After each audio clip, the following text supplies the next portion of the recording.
Nagsasabog na tayo ngayon dito sa Snake Road. Ayan si Baday.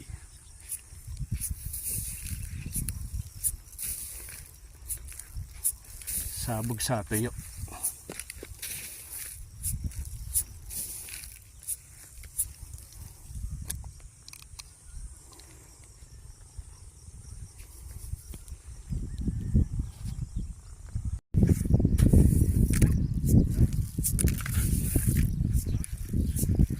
Nagsasabog tayo na kung titingnan para siyang paano, parang nagsasabog lang tayo sa tumana.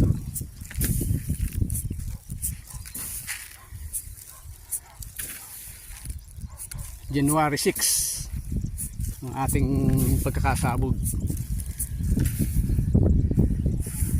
Mamainusan natin to ng 7 days kasi sinabog siya ng tuyo, hindi pa siya tubo. Ang kuha nito, hahaluin ito ng roto, pero pwede rin hindi, pwedeng bago rotohin sabugan katulad ng ginagawa dati. Kaya lang gusto kong haluin, kaya hahaluin. Yan si Badoy.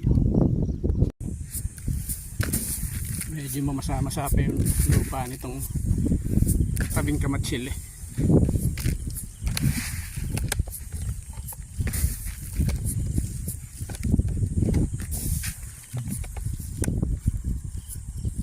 Ayun, papunta na tayo sa kubo.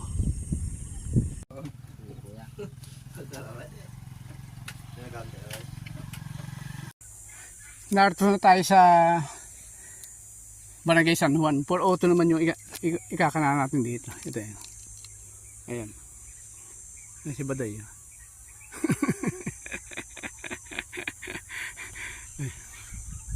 Narito kami sa Barangay San Juan. Tuyo na rin. So sobrang init. Kaya sinasabugan na namin para mamaya iroroto na ni Kagawad.